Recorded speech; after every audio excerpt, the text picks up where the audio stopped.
Time 2 అయింది. ఇప్పుడు ఎంత పోలైంటుంది? 45% పోలయ్యాయి. ఎంత లేదన్నా మాక్సిమం 60% పోలవుతాయి. నువ్వేం దిగులు పడకు పాప. వాడేం చేసినా గెలవబోయేది మనమే.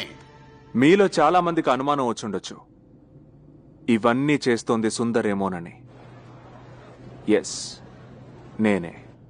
15 రోజులకు ముందు చచ్చిపోయిన వాడు ట్వీట్ పెట్టిన విధంగా నేను పెట్టిన ఫస్ట్ ట్వీట్తోనే పాపకి తెలిసే ఉంటుంది అది నేనే అని.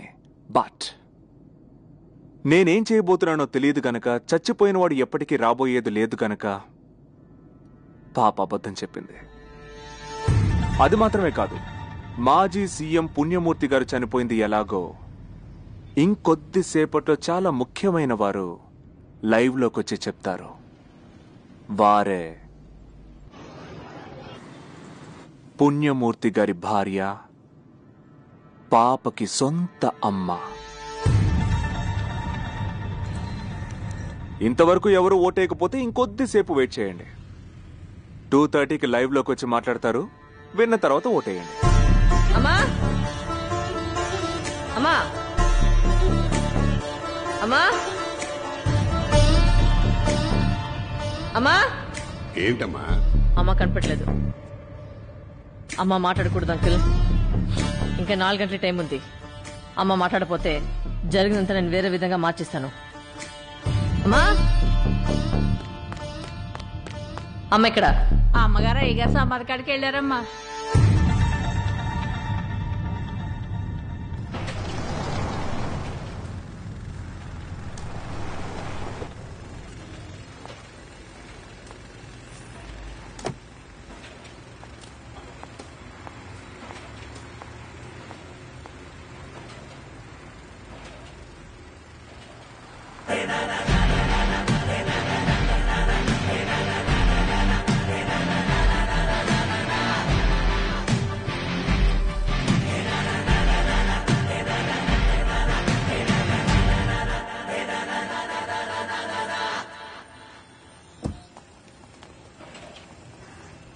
ముందుగానే వచ్చారా మీరు?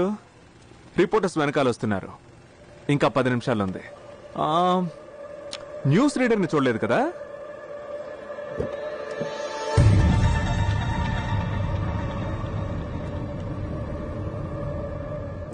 నువ్వెంతసేపు వెయిట్ చేసినా రిపోర్టర్స్ ఎవరూ రారు. ఎలక్షన్ పూర్తి అయ్యాక న్యూస్ తప్పకుండా వస్తుంది. ఏ న్యూస్ చెప్పినా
మూడ్లో నేను ఇప్పుడు లేనురా.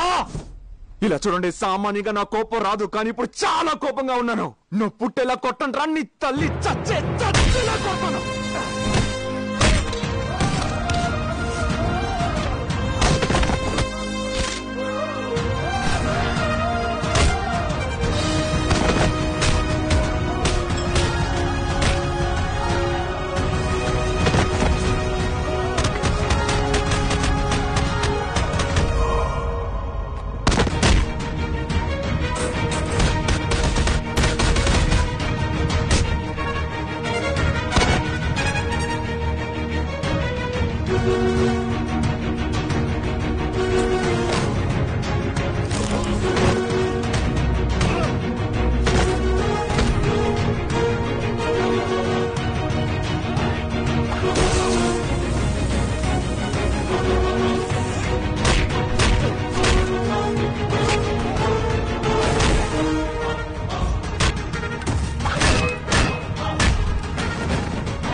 లీలా లీలా ఫేస్బుక్ లైవ్ ట్రై చేయి.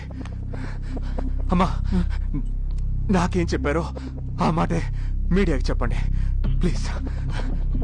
లీలా రెడీయా? రెడీ. చెప్పండమ్మా, చెప్పండి. నా భర్త పుణ్యమూర్తి గారిది సహజమైన మరణం కాదు. ఆయన్ని చంపింది నా కూతురు కోమలవల్లి. వారికి ఇవ్వాల్సిన మందుని డోసేజ్కి మించి ఇవ్వడం నేను చూశాను. కానీ ఆపాలనిపించలేదు. ఆపడానికి ఆయన అంత మంచివారు కాదు. కోరాడ్ భరత్ కుమార్ని చంపారని నేనే చెప్పాను. నా కూతురికి గనక అధికారం ఇస్తే అది ఈ ఊరినే తూకానికి అమ్మేసిస్తుంది.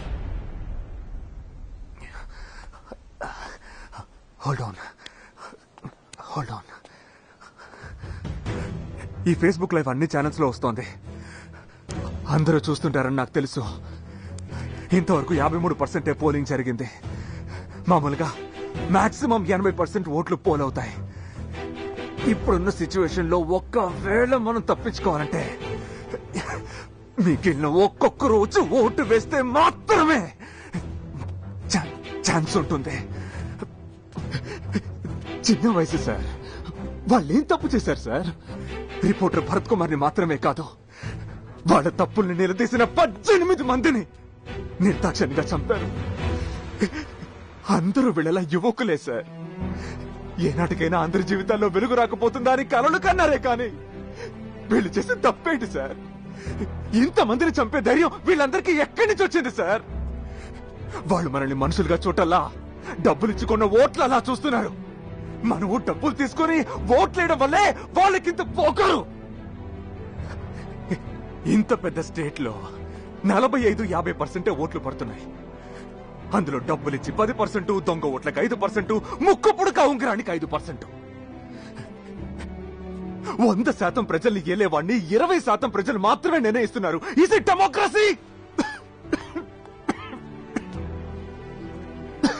ఒక పౌరుడి యొక్క కనీస బాధ్యత ఓటు వెయ్యడం.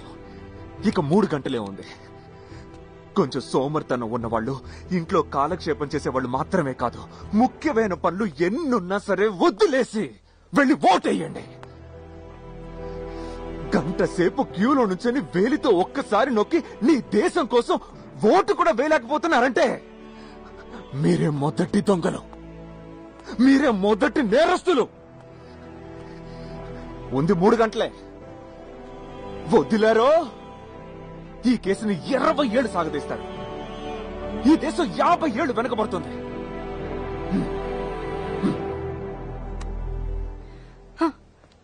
తీయండి మీ ఓటర్ ఐడిని. మాజీ మంత్రి శ్రీ పుణ్యమూర్తి గారి హత్య కేసులో ఆయి ప్రామాస నాయకురాలు శ్రీమతి కోమలవల్లి నంబర్ 2గా పిలువబడే బలరాం గారు ఖైదు చేయబడ్డారు. 170 మంది ఎమ్మెల్యేలు పార్టీ పేరు లేకుండా స్వతంత్రులుగా ఒకే కూటమిగా గెలిచారు. మీలో ఎవరిని ముఖ్యమంత్రిగా ఎన్నుకోబోతున్నారు? 170 మంది ఎమ్మెల్యేలు, 170 గుర్తులు. ఆశ్చర్యంగానే ఉంటుంది. ఎవరు ముఖ్యమంత్రి? Next question. మళ్లీ 169 మందిని స్కాన్ చేసి అర్హత గల వాళ్ళని ఎన్నుకోవాలి. నేనెందుకు 169 మంది అన్నానంటే నేను కాకుండా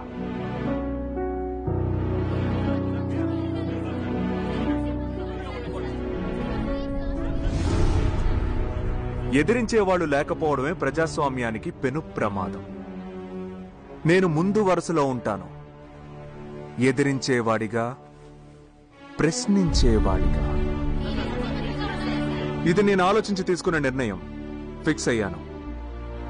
ఇక్కడ ఒక మాజీ జిల్లా కలెక్టర్ ఉన్నారు, సదాశివం ఐఏఎస్ గారు. వారిని ముఖ్యమంత్రి అభ్యర్థిగా ప్రపోజ్ చేస్తున్నాను.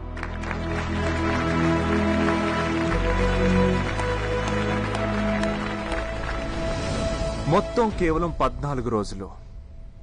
ఇది యువతరం వల్లే సాధ్యమైంది. పొరుగు రాష్ట్రాలకు వెళ్లి మీ రాష్ట్రం కోసం రక్తం చిందించిన వాళ్ళు, ప్రాణత్యాగం చేసిన వాళ్ళు ఎవరని అడిగితే 30 ఏళ్లకి ముందు, 40 ఏళ్లకి ముందు జీవించిన వాళ్ళ గురించి చెప్తారు. కానీ అదే ప్రశ్న ఇప్పుడు మన రాష్ట్రంలో అడిగితే ఈ నెల రక్తం చిందించిన యువకులు పోయిన నెల ప్రాణత్యాగం చేశారని చెప్తారు. వేదనగా ఉన్నా గర్వంగా ఉంది.